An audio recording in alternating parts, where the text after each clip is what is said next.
we are doing what we call a strength factor game. People who are playing at this level are playing to win. I'm not worried, because like if it's one thing our team and our whole league can do, it's freaking step up when it's time to step up. It went super well. It was really, really wonderful. The news is that we do get into our Quebec City tournament. They told us right when the game was over. They're like, you guys are in, so we'll be heading to Quebec City in May. We're the Halifax Harbor Grudges, and we've just entered into WFTDA, So Women's Flat Track Derby Association. Which puts us on an international scale.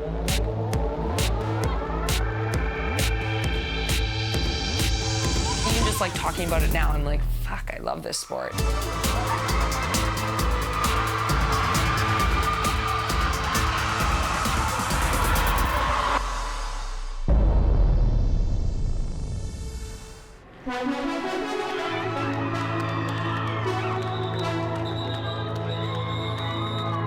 We are in WIFTA, which is pretty exciting. It's a big deal. It's a little intimidating. long time coming. We've been waiting for this for quite some time and just never really thinking that we were ready for it. But we got our shit together and played our first game and on our way to our first tournament. It's gonna be good.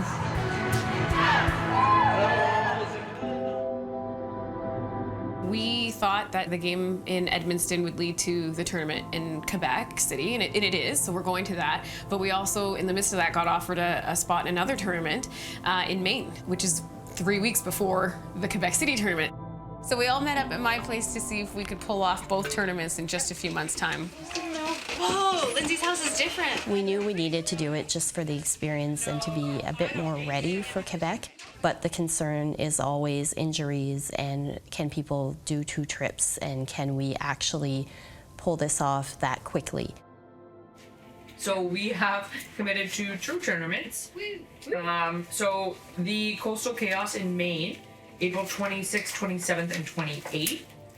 And then Quebec City on the 17th, 18th, and 19th. One of the things that I think everybody should really have a clear understanding of is that now that it's WIFTA level tournaments, we can't cancel. Like basically, we are out $1,500 if we cancel a tournament after we've committed to it.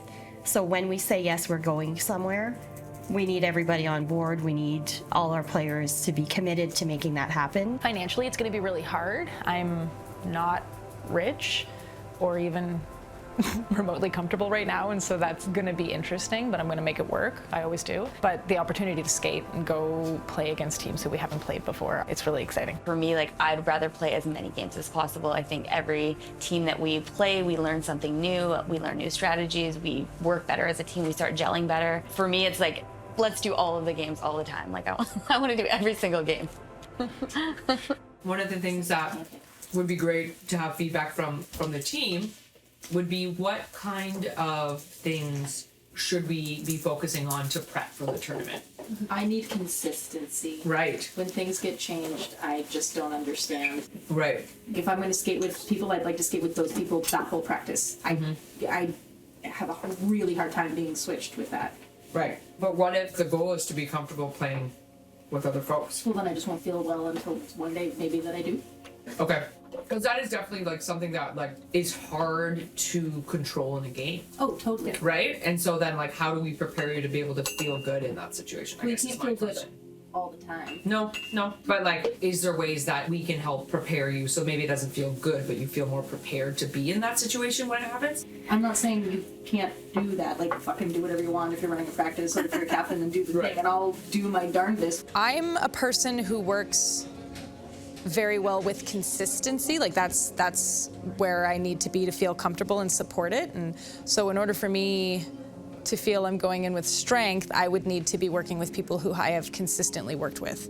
So I think it's going to be really important for us to be trained like really hard for these tournaments. Like it's been a big transition year for like a lot of us, and like we have a lot of new skaters, we have development or charter skaters that will be joining us. It's going to be a pretty intense kind of time, but also thinking about how preparing for tournament play is different from just like a single game play and really focusing on that. So yeah. We, as Grudges, historically have played in lines that are very specific. So I never play with certain people. I think there's certain blockers that kind of like nervous about change. Like they had like their like lines that they were comfortable with, or they had like certain blockers that they like feel best blocking with, and they like were scared to change that.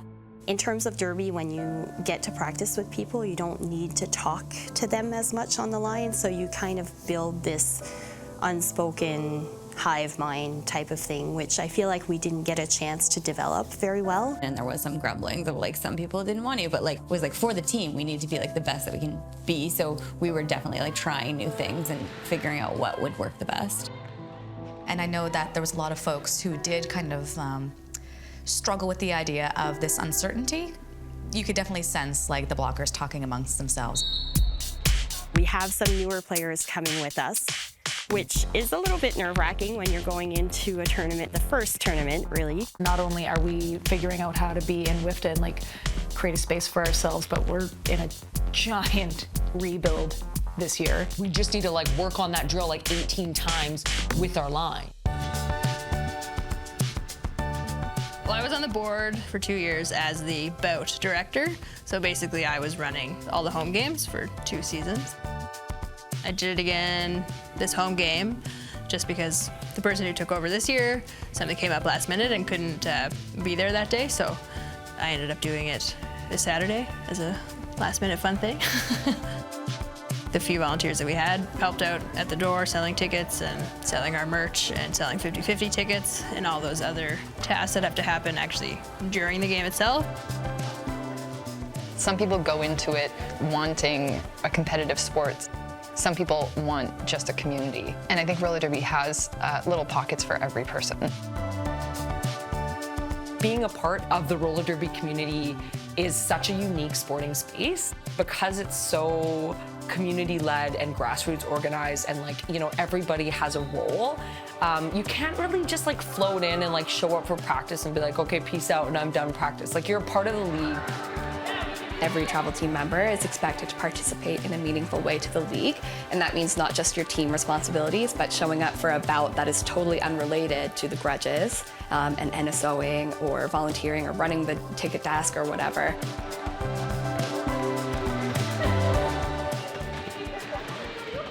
International roller derby is made up of thousands of independent, locally run leagues. The league in Halifax is called the Anchor City Rollers, or ACR for short. ACR has 2 home teams and 2 travel teams. After a skater has went through the Learn to Skate program and shown they can do the basic skill requirements, they are placed on one of the 2 home teams. These 2 home teams play each other in exhibition-style bouts. Once a player has developed, they are drafted to the B travel team. Halifax's B travel team is the Dockyard Brawlers.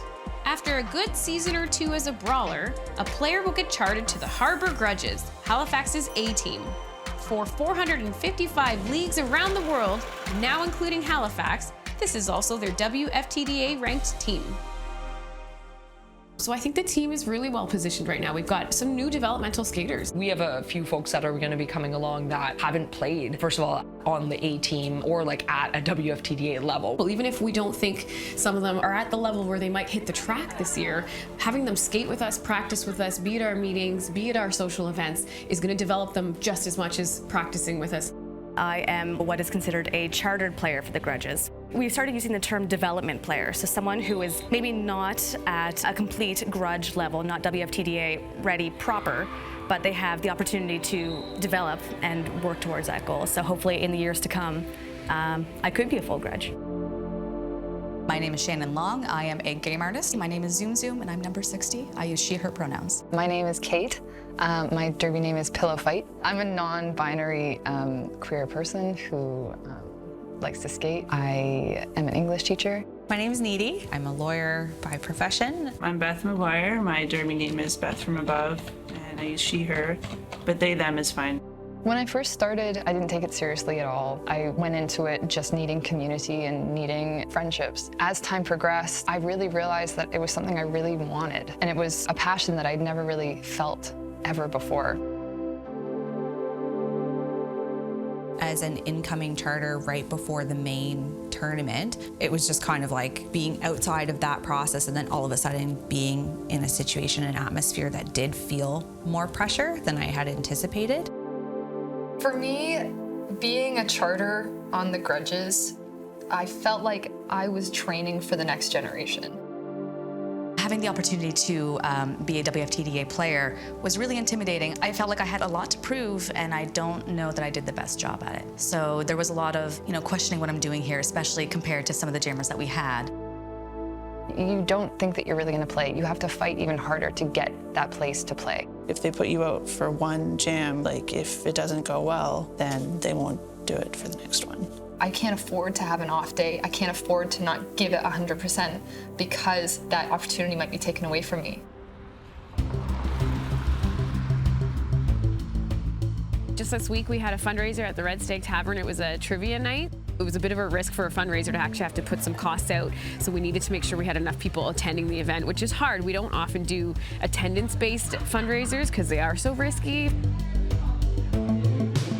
True or false? Anchorage, capital and largest city in the state of Alaska. Juneau is the capital of Alaska. We were surprised. We had, I think, over 50 people show up. We had a lot of fun, and it also served as a good team builder, and we brought some money in, so we're pretty excited about that. Roller derby for me is more than just skating. So I know it's a really positive, really queer community, really open community. Derby's my safe space, and it will be. And these are the people who I like to go in the bubble with, and they understand me and accept me in ways that no other group of people out there in the world do. It's made, my personal recovery from substances a beautiful place to be, because I have a fellowship of people who love me, who support me, and allow me to do that as well.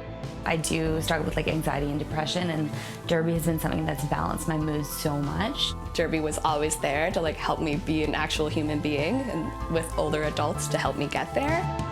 These are the coolest people I've ever seen. They're all athletic. They're all super good looking, and there's something about it where you just know that you click. So as we become immersed in this WFTDA competitiveness, it takes the level up a bit and makes us a bit more serious, right, in terms of our play. And I think that there is this fear that will mean that we become less fun. And I'm not sure where that came from, that being competitive can't be fun. The team has been sort of trying to navigate, now that we are doing WFTDA, what does that mean for our team? And what are the expectations? Do we keep all that really fun? We're just here to have fun. Do we merge the competitiveness and the intensity? It's a chat that we've had since the beginning of this year when we found out we got into the WFTDA. But there's a lot of feelings in the air, especially when it comes to competition and stuff like that. And that includes me. I also get scared by that. My partner's mom just passed away on Tuesday, so her funeral was yesterday.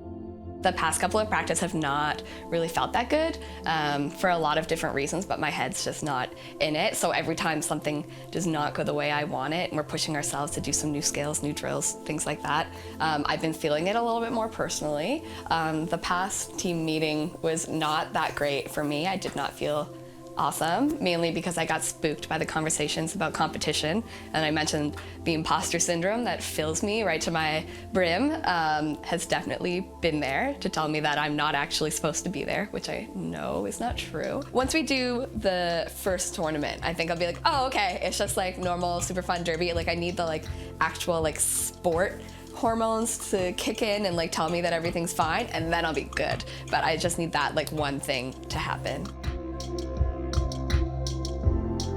So ideally this year, we are developing a team that has a balance between competitiveness and having fun. This is something that is going to change things. We're going to be more competitive. I'm not really sure how people are going to fare.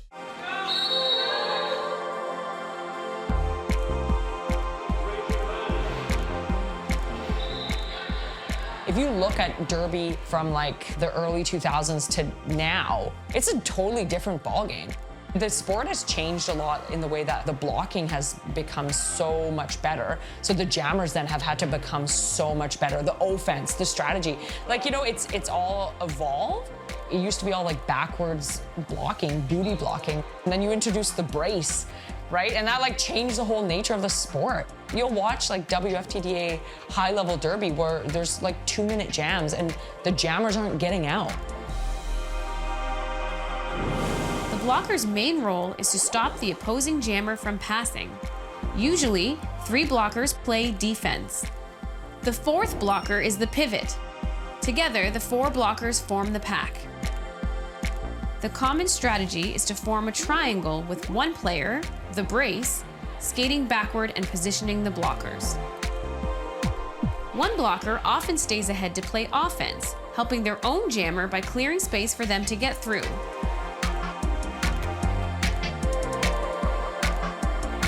The pivot can accept a star pass from the jammer. If the pivot grabs the pass successfully, they become the jammer for the rest of that jam. Points are acquired by a jammer as they pass the hips of opposing blockers.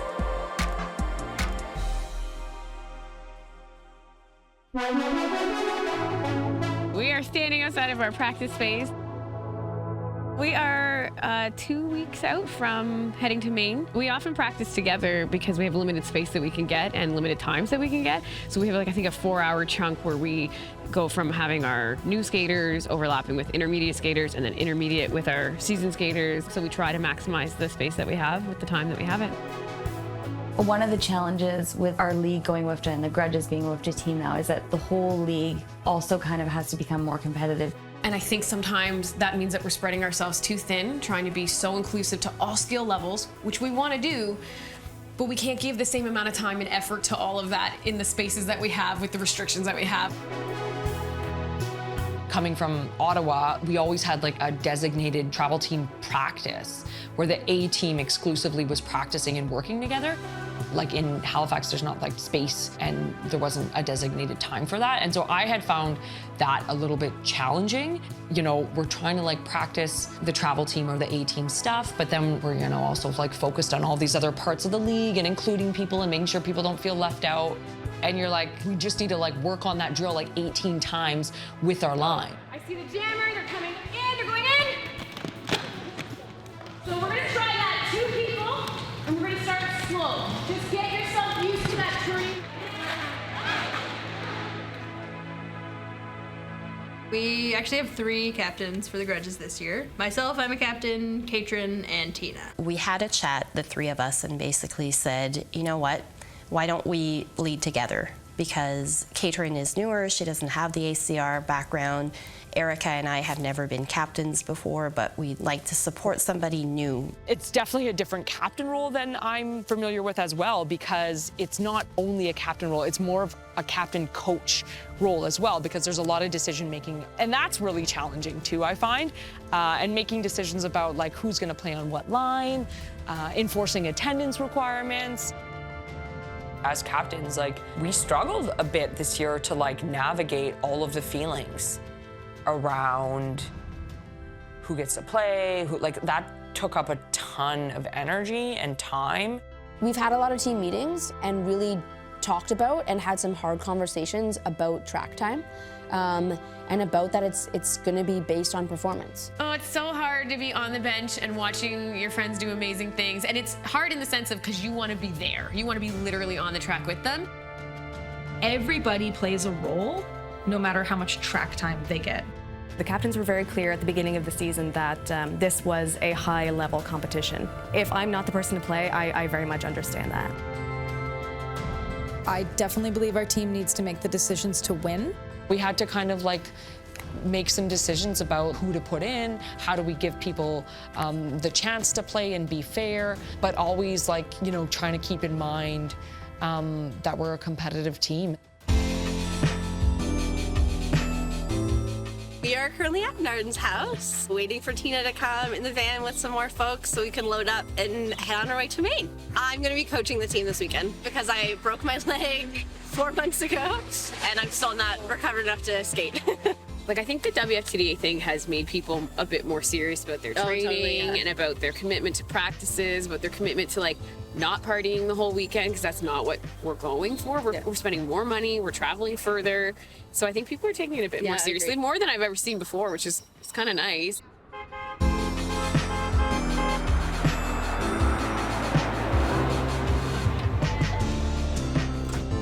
Passport, jerseys, skates, patches, gear, skates. Yeah. Everything else we can figure out. We're good. Same for you. Yeah. I don't know what you need. Fabulous. You have to be on all the time, basically. Sour cream and bacon? Yeah. Yeah. What is it? Chips. And some muffins. Oh, nice. Mini muffins. Lovely. Breaking free. So, Nord, would you say that's a regular part of your athletic regime, like for nutrition and Muffins? Never. No, it's usually Never. chicken. The bacon and KFC. Hey, they're listening. Don't tell them. Can y'all come up? Can we selfie? I do, and my other bag. Get in. Are we all in? Thank you. My other bag. That's right. Yeah, everything. Never mind, we're leaving. We're out.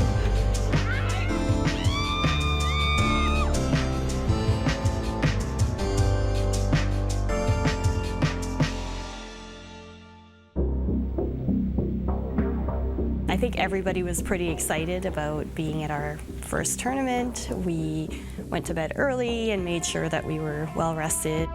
We didn't have a game till 1, so some folks, I think, took their time and slept in and sort of did their own thing, and others went right to the arena for captain's meetings. So we got there, like, did the captain's meeting, but then we were sort of like separated from the crew, which I didn't like really love, but it was just like wanting everybody to like be in the same space. So it was like we could have like a check-in, like get everybody on the same page, that kind of thing. So that the morning was a little bit stressful, and I don't love starting like that and feeling like I don't have all my shit together. We're like in a sweet Airbnb right now. In Rockport, Maine. Yeah. We've talked a lot about goals like this year, and we have set like 3 team goals. Be the team that like has fun. Mm-hmm. The third one's to place at all tournament, like the 2 tournaments, and then I need help with the second one. Or the third one. It was have a higher ranking at the end of the season. Have a higher ranking. That is our goal. Yeah. So Yeah. even though we're like, we just want to have fun, we also want to have a higher ranking. I think that this game, from watching like footage and looking at stats and stuff, this game will be the game that like should be the closest. Like this is the team that we have like the best chance of beating today. I don't remember where I put my car key. There were car keys up there at one point. There's just one toggle. As long as she gets. I feel like there's a terrifying. This is a terrifying moment. You're out. I felt like a little bit stressed and like a bit of pressure because it was like the first tournament. We have 3 of our key players who are not available for that weekend. This is our first WFTA tournament. Like, this is serious. We're with the big kids now.